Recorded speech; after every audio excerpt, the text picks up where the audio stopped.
Prensa Colombia con Jesús Prado.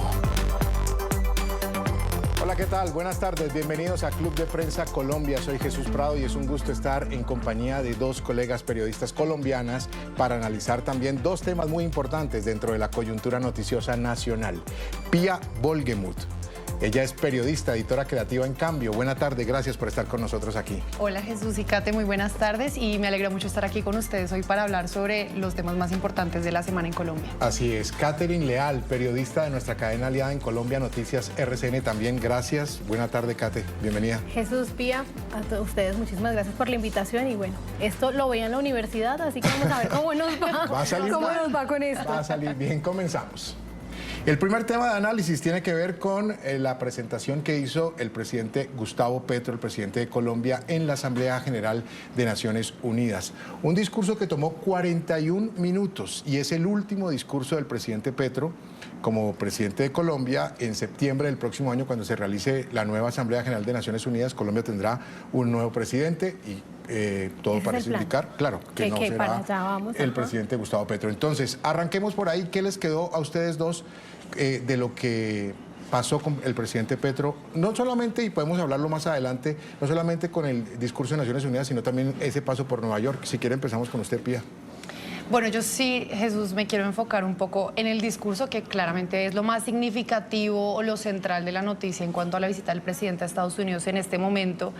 Y digamos que mirando los discursos de años anteriores del presidente también en la Asamblea, las temáticas no suelen ser muy diferentes unas de otras, pero este año se nota que el presidente tiene claro, voy de salida y voy con un discurso mucho más fuerte, mucho más agresivo en los distintos temas que toca. No lleva la bandera de Colombia, sino la bandera de guerra a muerte, que es la que él ha utilizado para promover, digamos, cuando se habló del decretazo, cuando se está hablando mucho de la constituyente y demás, pero también deja mensajes muy fuertes que a él le sirven mucho a nivel internacional, y es, por ejemplo, obviamente hablar del genocidio en Gaza, también hablar del tema de los Estados Unidos, habla mucho de los conceptos del sur global hacia el norte global, siempre hablando digamos, la crítica al imperio y demás. Es algo muy de su discurso, pero que también deja a Colombia parada en un lugar muy distinto al de tal vez otros mandatarios o quizás todos los mandatarios que por lo menos yo tengo memoria de haber oído en un espacio como este, y es que Colombia se para y alza la voz sobre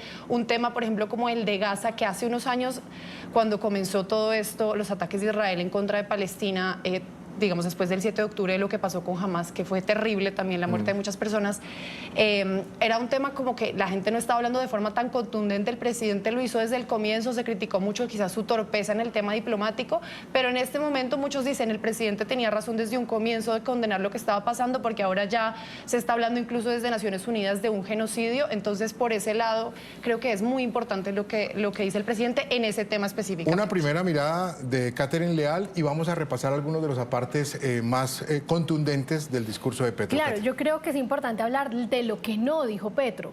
Petro no habló de un candidato presidencial asesinado y de unas futuras elecciones en medio de un panorama violento, que eso es completamente atípico en Colombia. Petro no habló de lo que está pasando en el Cauca, de lo que está pasando en el Catatumbo, que es una situación completamente difícil para nuestro país en medio de la violencia.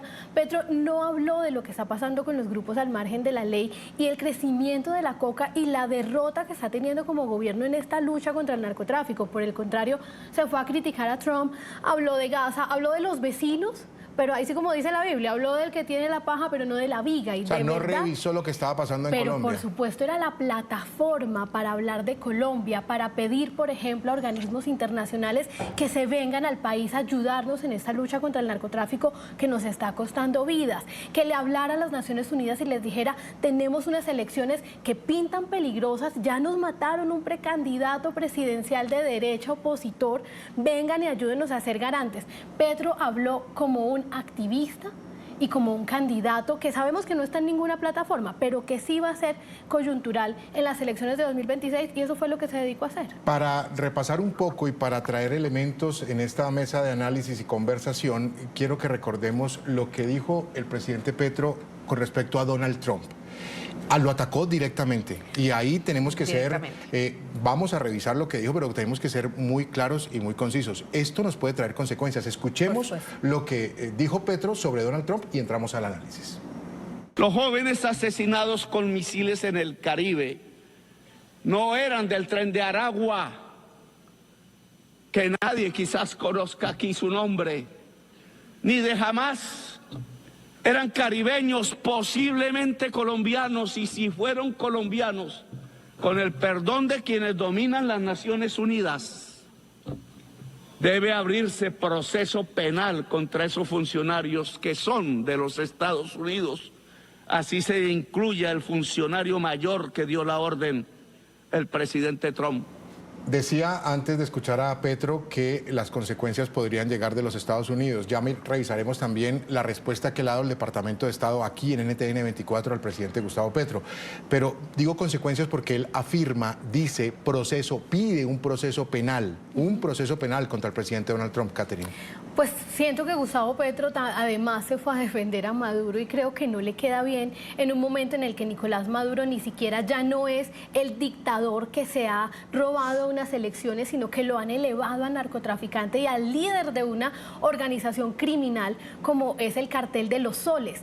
En ese contexto es que está hablando Gustavo Petro de Nicolás Maduro y además le está tratando de bajar la caña, como decimos aquí en Colombia, a qué es el Tren de Aragua, a qué es el Cartel de los Soles, a cuál es esa lucha contra el narcotráfico que tiene Colombia perdida, porque Venezuela definitivamente tiene una connivencia con estos grupos al margen de la ley para empezar a exportar la droga, que es lo que está pasando. Entonces se pone a meterse con Trump, se pone a atacar a Trump y lo que hace es que él se pone en el mismo partidor que Trump hoy puede estar poniendo a Nicolás Maduro.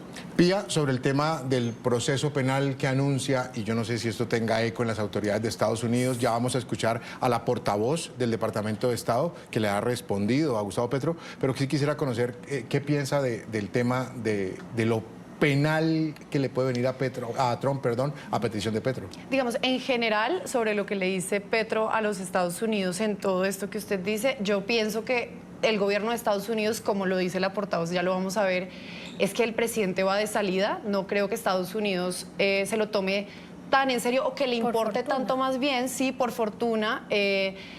Lo han dicho hoy esta mañana en radio a colegas hablando de un encuentro off the record en el que se decía nuestra relación con Colombia tiene muchos años, sabemos que el presidente va de salida, pues él puede tener sus opiniones, pero no vamos a romper una relación que tiene tantos años de consolidación por algunas declaraciones de un presidente que ya está terminando su gestión y que también es claro que por eso está apostándole al todo o nada en su discurso muy agresivo en contra de Estados Unidos, pero que al final es posible que no tenga repercusiones. Ya lo vimos con la desertificación, Jesús y Kate, por ejemplo, es una desertificación. Petro dice, soy un presidente desertificado, todo se trata de él en su discurso, pero sí llama la atención que esa desertificación no tuvo consecuencias por ahora de les vamos a quitar algún tipo de ayuda o algo por el estilo. Entonces uno dice, pues Estados Unidos le está mandando un mensaje a Petro, pero dice, con Colombia todavía estamos firmes en el apoyo militar, que al final es lo que más nos importa en lo que tiene que ver con seguridad. Y lo bueno es que Trump no le está comprando el discurso a Petro, porque yo creo que el afán de Petro es que Trump lo mencione. Pero es que también hay que dar un compás de espera para saber también Trump hasta dónde va a permitir que Petro siga el juego exactamente lo que está haciendo políticamente en la región. Escuchemos lo que en este canal, en NTN 24, ha dicho la portavoz del Departamento de Estado. Bueno, es decepcionante, pero nuestro compromiso es con el pueblo colombiano y con nuestra comunidad que es el hemisferio occidental, es nuestro barrio, estamos todos con los mismos intereses, tenemos los desafíos en común, pero también las oportunidades en común para luchar juntos. Así que el compromiso, reitero, es con el pueblo colombiano. Fuerte retórica de cualquier tipo de naturaleza que socave la confianza, complica los esfuerzos de tener un hemisferio seguro, de proteger a nuestros ciudadanos y a los ciudadanos en el hemisferio de criminales. Y esto es algo que condenamos, que desaprobamos. Este tipo de acciones socava nuestra habilidad de realmente tener un hemisferio seguro, protegido y próspero. Y este es el objetivo no solamente de los Estados Unidos, sino también de nuestros aliados en el hemisferio y alrededor del mundo, porque todos queremos lograr esto. Bueno, entonces, vamos por partes. Esto, Donald Trump, Estados Unidos, el ataque, el proceso penal que está pidiendo Petro, pero quisiera que tocáramos también un tema fundamental y es lo que está haciendo Estados Unidos, ese despliegue militar de Estados Unidos en el Caribe, en el Caribe Sur, y el tema de las narcolanchas. Ha llamado mucho la ha llamado mucho la atención la postura del presidente Gustavo Petro de defender a las personas que iban en esas narcolanchas. Las imágenes son claras. Ustedes, creo que los televidentes a través de NTN 24 lo han podido ver. Las imágenes antes de los ataques, se ve inclusive cómo botan los paquetes de droga al mar. Cuando se ven como alcanzados por el equipo y que les hacen la advertencia o tal vez les alcanzan a decir regresen o ríndanse, ellos tiran los paquetes de coca al mar. Antes, ahí ya estamos con las imágenes precisamente viendo cómo son estos ataques.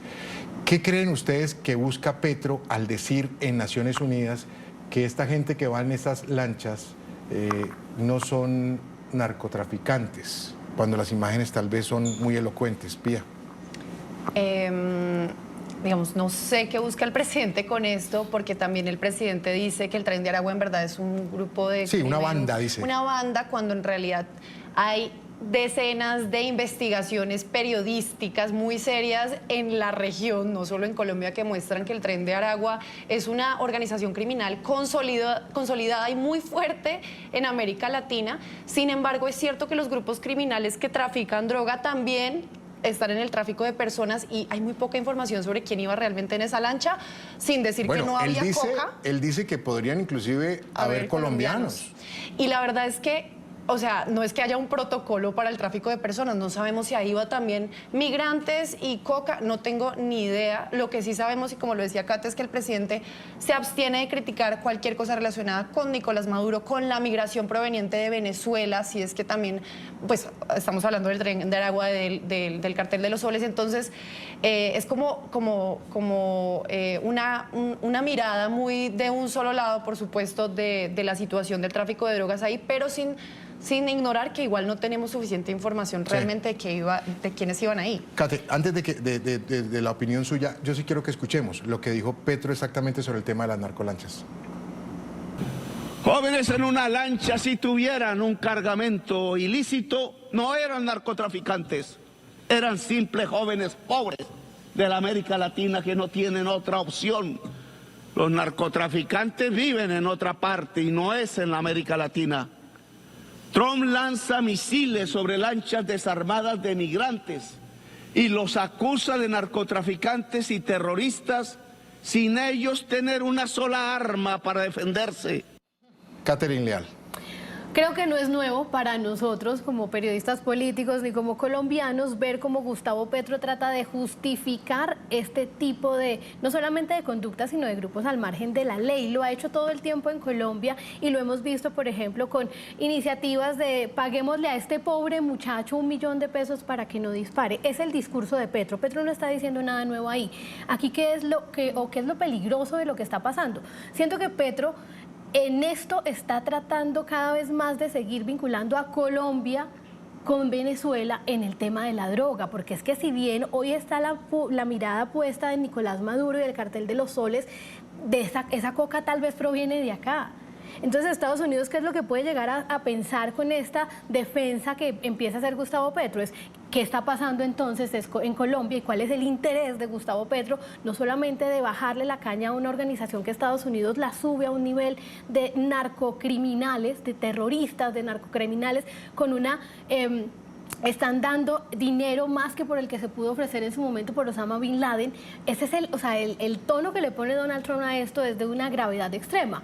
Y Gustavo Petro, al bajarle la caña, lo que está haciendo es Colombia, ¿por qué tiene tanto interés, o lo veo yo así, por qué tiene tanto interés en defender a Nicolás Maduro? Y eso nos va a poner el foco de los Estados Unidos también, tal vez no como nación, pero sí como gobierno. ¿Y qué es lo que está pasando entonces entre Gustavo Petro y Nicolás Maduro para que defendamos tanto al Tren de Aragua, por ejemplo? Deja usted en la mesa el tema del Tren de Aragua. Ya lo había mencionado Pía Bolgemuth hace unos instantes.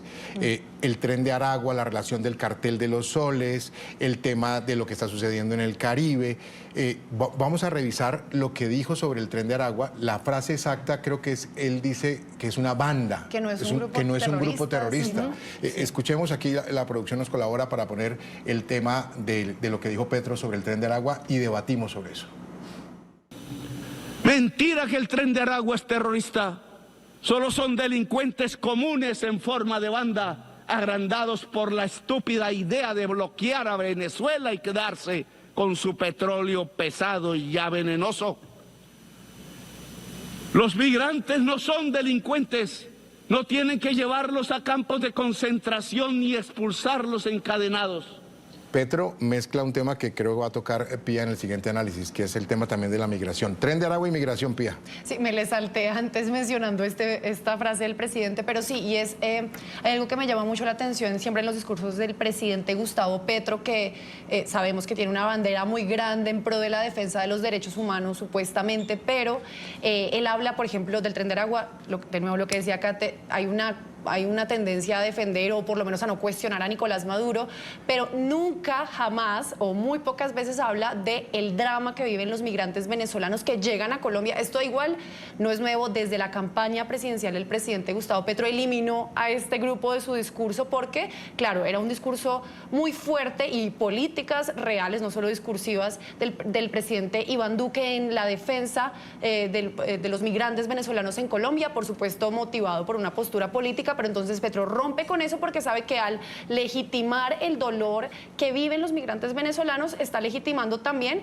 el régimen de Nicolás Maduro. Entonces lo que hace el presidente Gustavo Petro es decir que todo, de todas formas, es culpa de los Estados Unidos por el bloqueo económico, cuando los datos muestran que la migración desde Venezuela de migrantes comenzó antes del bloqueo económico, que por supuesto empeora la situación, pero no se puede ignorar digamos, este enredo discursivo que hay cuando hablamos de derechos humanos y de Venezuela, y es que el presidente siempre omite mencionar el drama de los migrantes en Colombia. Sabemos que somos el principal receptor y, bueno, eso es algo que quería mencionar importante. Sí. Kate. Pues nuevamente Petro hace lo que sabe hacer en todos sus discursos, mezclar peras con manzanas. ¿Qué tiene que ver un migrante con un narcotraficante? Son dos situaciones completamente diferentes. Ahora, él tiene razón en algo.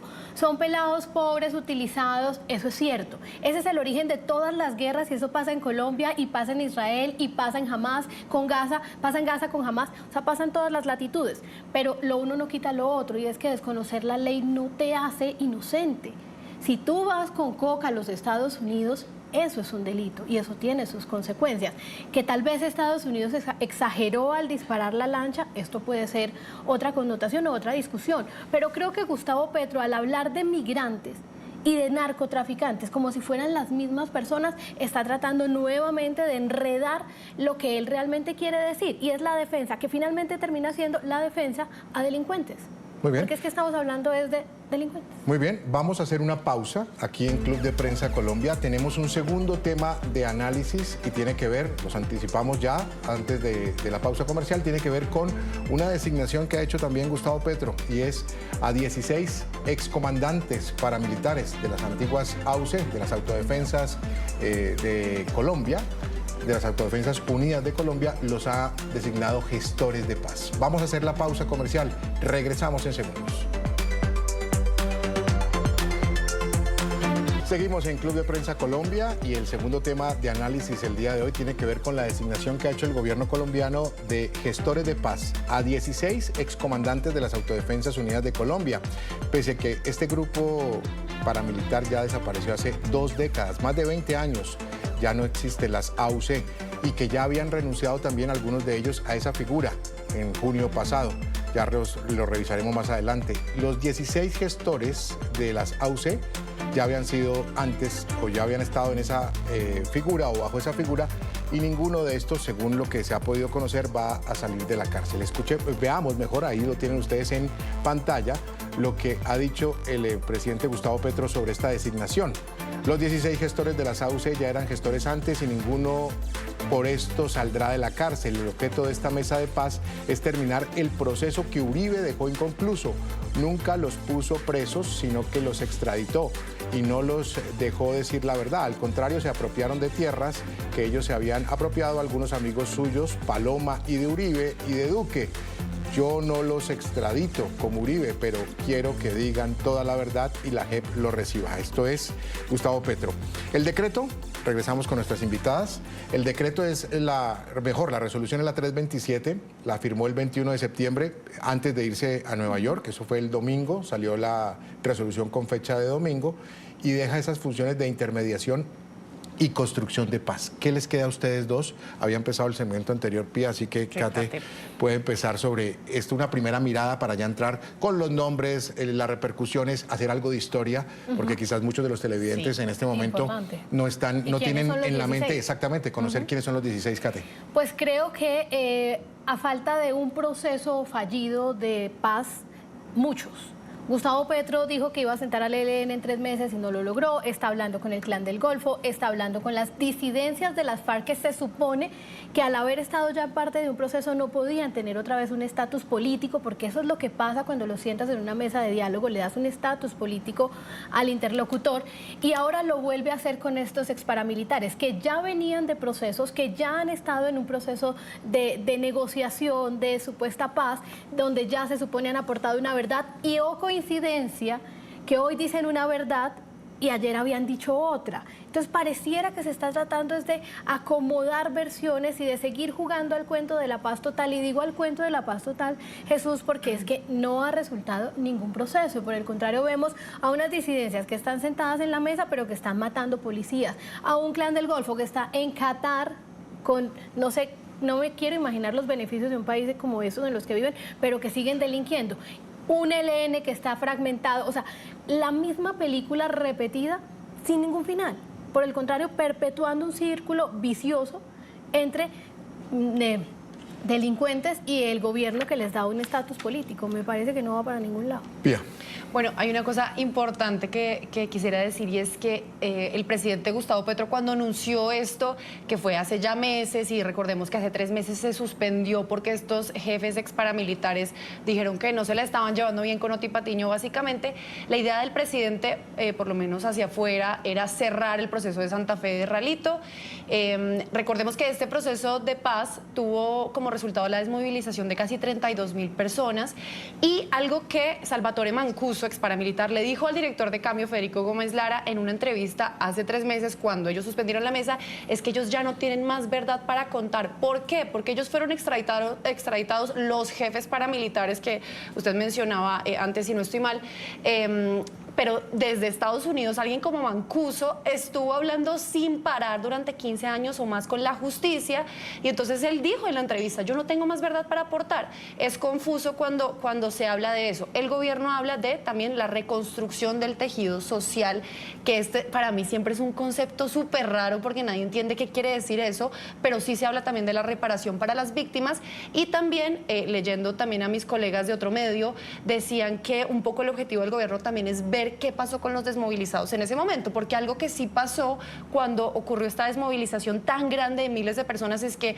uno, el Estado no les cumplió a todos esos desmovilizados, se les prometió a los rasos, no estoy hablando a los, sí, a de los los comandantes, sino a los rasos. Las FARC, o sea, exactamente igual. No se les cumplió y no todos reincidieron, pero es posible que haya una tasa de incidencia que no tengo clara cuál será, pero entonces supuestamente el gobierno también quiere ver qué pasó ahí, porque es cierto que hay unas personas extremadamente empobrecidas que se fueron de las armas, que ahora viven, yo misma lo he visto, en un pedacito de tierra con una gallina y viven entre 3 paredes de madera. Digamos, su situación no es fácil, a pesar de que se sometieron a un proceso de paz, se desmovilizaron, hubo muchas personas que pagaron cárcel y el Estado no les cumplió. Y también las víctimas, como siempre, que se promete una cosa pero siempre quedan olvidadas. Entonces, digamos, esto es un panorama que se sabe que es así, pero no está muy claro entonces aquí qué. Lo que a mí me da la impresión, y ya cierro esta pequeña intervención, es que el gobierno quiere dar aire a la idea de la paz total. Decir, bueno, yo voy de salida, pero miren que sí están pasando cosas. O sea, quiere dejar algo. Como decir, miren estos pero nombres que son de esos nombres súper temidos. Claro, son unos nombres que generan un temor horrible en la historia del conflicto colombiano, porque además los grupos paramilitares fueron los principales masacradores, según el informe Basta Ya del Centro Nacional de Memoria Histórica, principales masacradores. Digamos, los crímenes de la guerrilla son de otra índole, también asesinatos, pero se recuerda mucho como esa sevicia del paramilitarismo. Entonces Petro dice, miren, yo soy capaz de conciliar con estas personas, de hablar con ellos, pero no está claro realmente qué van a hacer. La figura de la gestoría de paz siempre ha sido una cosa ahí como gaseosa, como que no está clara, entonces es algo ambiguo. Tiene más para la foto. De impunidad que de cualquier otra cosa. Pero no sé si impunidad, porque ellos sí pasaron por un proceso. En este caso. En este caso. Les propongo que revisemos los nombres antes de hablar de la figura de Oti Patiño. Permítame un dato coctelero muy importante de lo que está diciendo Pía, y es el tema del Estado. Hoy justamente la Corte Constitucional le está diciendo al gobierno de Gustavo Petro que revise quiénes son los funcionarios en sus oficinas cuando se habla de ejecución de paz, porque no están haciendo nada. Entonces, ¿qué dice la Corte? Por lo menos cámbielos a ver si empiezan a ejecutar. Entonces, este gobierno tampoco está ejecutando lo que se supone debería ser parte de lo que se firmó en el acuerdo en La Habana. Revisemos los nombres y quiero centrarme unos segundos, unos minutos en los nombres, porque aquí hay televidentes de todas las generaciones y yo creo que muchos se les olvida. Hasta víctimas de sí, estas mismas personas. con seguridad, y a muchos se les olvida un poco lo que tienen ustedes en pantalla. Estos gestores de paz, voy a hablar en desorden, no tal vez ligado a lo que están viendo en las pantallas, pero es la plana mayor. Son 16 comandantes de las Autodefensas Unidas de Colombia, entre ellos Mancuso, Salvatore Mancuso, Diego Fernando Murillo, Don Berna, Rodrigo Tobar Pupo, conocido como Jorge 40, Carlos Mario Jiménez Macaco, Hernán Giraldo Serna, Ever Velosa HH, Freddy Rendón Herrera, conocido como el Alemán, Eduard Cobos Telles, Diego Vecino le decían, o se conocía como Diego Vecino, Héctor Germán Buitrago, Martín Llanos, Ramón Izaza, el Viejo, Arnubio Triana Botalón, Ramiro Banoy, Cuco Banoy, Hernán Buitrago, el Patrón, alias Julián Bolívar, bueno, sigo, el Águila, Pirata, Juancho Prada, en fin, estos nombres, como bien decía Pía hace unos segundos, marcaron una historia terrible, terrible en muchas poblaciones del país. Y los traigo a colación o los menciono y los pongo sobre el público porque no se nos puede olvidar la historia. Y ese es un grave problema que tenemos en Colombia. Se nos olvida el daño que hicieron. Catherine y Pía. Es que yo creo que, yo no sé si ustedes se acuerdan cuando se empezó a hablar de paz, que hablaban de tragarnos el sapo, ¿cierto? Sí, claro. Tragarnos el sapo de las FARC, el collar bomba, y entonces pareciera que esta es la misma intención. Entonces traguémonos el sapo de quién es Mancuso, de quién es Jorge 40, porque estamos hablando en pro de paz. Y eso le dio un premio Nobel a un presidente, pero eso en la práctica no ha funcionado. Entonces yo creo que nos estamos quedando en el papel, en el escritorio. Ahora, esta gente hoy tiene un estatus sin ningún tipo de consecuencias frente a lo que sigan haciendo, y no hablo específicamente del Clan del Golfo, de estos ex paramilitares, pero ¿qué va a pasar entonces cuando llegue un siguiente gobierno y diga, perdónenme, pero dijo el expresidente Duque, se acabó la guachafita? Bueno, es que esto va hasta el 6 de agosto. Ojo que el decreto, la resolución va hasta el 6 de agosto del año 26. Entonces, es decir, el 7 de un día agosto antes se nos voló Mancuso. Bueno, es que esos son los ese beneficios, es el punto, ¿no? Ojo. Ese es el punto al que hay que llegar. O sea, esta gente se nos volaron los que están en Qatar. Revisamos los beneficios, o yo hice la tarea pues de mirar un poco el tema de los beneficios de ser gestores de paz. Y es que, Pía, los que están en la cárcel pueden salir bajo la excusa de negociar algo y pueden salir. Sí. Eso es un beneficio de ser gestor de paz. Y eso está con paz. el ELN, con el Clan del Golfo, con las disidencias de Iván Mordisco, con las disidencias de Iván Mordisco. O sea, esta ¿Y sabe es también que la encontré? oferta. Pueden recibir recursos públicos. ¿Cuánto nos cuesta? Pueden recibir entonces recursos públicos. mantenerlo? No sé, Pía, ustedes en cambio creo que han hecho y han trabajado mucho más a profundidad el tema, ¿no? Digamos, quisiera retomar un poco la idea de que es muy poco claro que se supone que vayan a hacer eso y por los gestores, y por eso es confuso eso que usted está diciendo. Ahora bien, digamos, una cosa es hablar de reconstrucción del tejido social, sea lo que sea que eso quiera decir, pero lo que sí se ha dicho, digamos, hablando con algunas personas conocedores de estos temas, es que estos hombres, muchos de ellos siguen teniendo mucha influencia en lo que hacen los grupos armados que vemos Nadie lo hoy. controla. Sí, exacto, nadie lo controla, pero entonces si se habla de paz, también dando el beneficio de la duda, se podría pensar que ellos pueden influir también para bien en mitigar algún tipo de conflictividad o de conflicto, para decirlo bien, con algunos grupos, pero es como, eso está tan poco claro porque ni siquiera lo dice Benedetti, que es quien ahora tomó las riendas de esto. Sí, porque además obligan a que todo sea articulado con el Ministerio del Interior. Estoy revisando, inclusive les obligan a presentar unos informes y unos proyectos, unos objetivos específicos Bueno, a través del pero eso Ministerio en del el Interior. papel siempre suena así, pero nos damos cuenta que en la práctica no. Es que yo a lo que voy, perdóname Pía, es que Dale. ya lo vivimos con las FARC. No pasó nada. Por el contrario, hoy tenemos disidencias de las disidencias delinquiendo y no hay cómo controlarlo. Pero yo creo que es importante diferenciar acá que esto no es un proceso de paz, No. porque estas son personas que ya pasaron por un Ellos proceso de están, paz. lo que ha hecho el Y gobierno de es hecho, reactivando la mesa. reactivando la mesa de esta idea súper gaseosa que no se entiende bien, pero si se va a hacer algo por reparación de víctimas y de mitigar algún tipo de violencia, pues enhorabuena, pues, pero no está muy claro cómo es eso. Y entonces empiezan las preguntas, ¿no? Acordémonos de lo que pasó en la campaña con el hermano del presidente en las cárceles, recordemos lo que pasó hace poco en el tarimazo de Medellín, y uno empieza a pensar, sí, estamos mezclando peras con manzanas. Pues yo no creo necesariamente, porque estos grupos que vemos hoy tan fortalecidos en distintas zonas del país, en el Caribe, en Antioquia, en fin, son herederos de muchos de estos paramilitares. De todas formas, es que hay muy poca información, y las gestorías de paz por eso han generado tanta desconfianza, porque no está claro qué es lo que van a hacer. Ahora yo quisiera poner un punto acá que creo que es polémico, y nuevamente ya termino porque yo sé que me siento un poco en la palabra. No, adelante. Somos periodistas, vivimos en la palabra. Vivimos en la palabra. Y es el siguiente. Algunos de nosotros pues apoyamos el sí cuando fue el acuerdo de paz y demás, y nos alegramos cuando se firmó, nos alegramos de decir, bueno, estas personas salen de la selva, van a vivir una vida, digamos, en la ciudad, van a ser congresistas o van a tener sus proyectos productivos, lo que sea. Pero cuando nos ponen a alguien del otro lado, que es un ex paramilitar como Salvatore Mancuso, que es un criminal, mejor dicho, lo que él hizo es horrible, y a uno le da mucha impresión esa imagen del presidente intercambiando el sombrero. Y me acuerdo hablarlo con alguien que me decía, pero ¿será que hay un sesgo ideológico ahí? Porque sí nos alegramos cuando Juan Manuel Santos le da la mano a Rodrigo Londoño, pero nos parece una atrocidad cuando Petro intercambia un sombrero con una persona que ya pagó cárcel, que ya pasó por un proceso de paz. Entonces, como que ¿cuál es el rasero ahí? Ahora hay personas que dicen, es que yo no quisiera que ningún excriminal esté montado en una tarima compartiendo abrazos con un presidente. Bueno, esa es otra ¿Ustedes creen que conversación. las deudas están saldadas? Yo no creo. No sé. Yo no creo. Miren, yo hice Con un las víctimas, especial no. de víctimas de Dabeiba.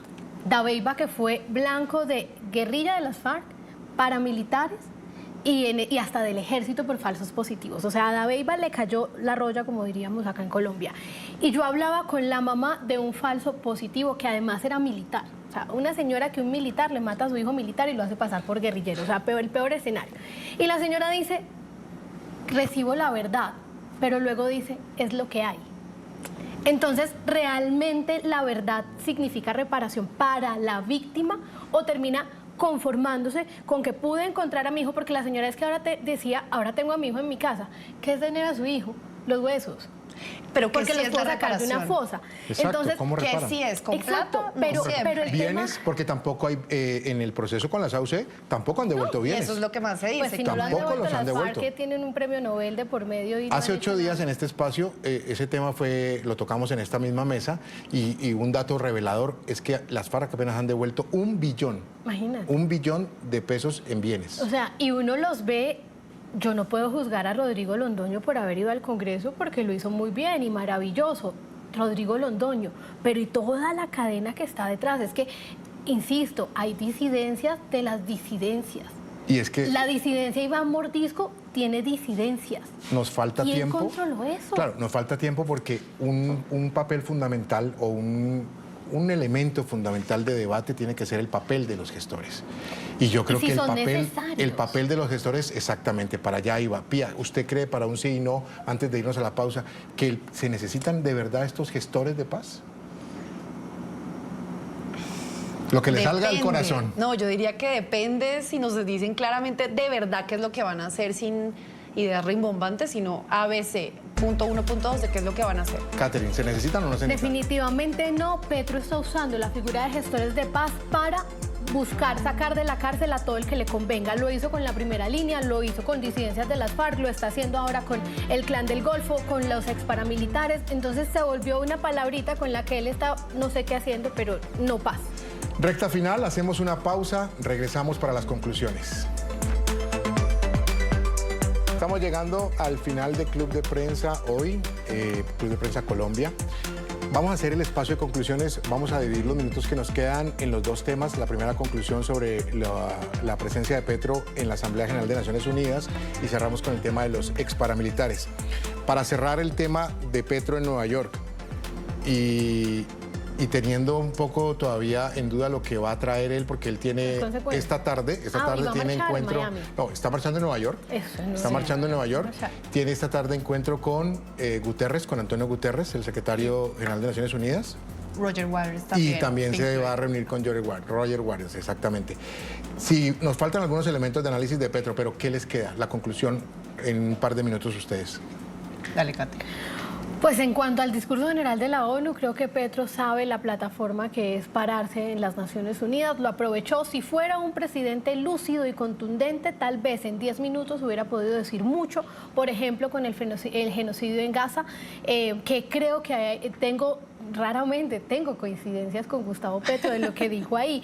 Con lo que dijo de los migrantes, es cierto, ser migrante no es un delito, ser migrante no tiene por qué ser visto como algo malo, pero como se enreda tanto y tiene que decir tantas cosas, pues uno se queda con lo otro y nadie va a prestarle atención porque ni siquiera lo toman en serio. Yo recuerdo cuando cubría presidencia que, por ejemplo, Iván Duque era de los terceros cuartos en hablar. Sí. Este señor ocupó el renglón 32. Pero estuvo en el primer día, ¿no?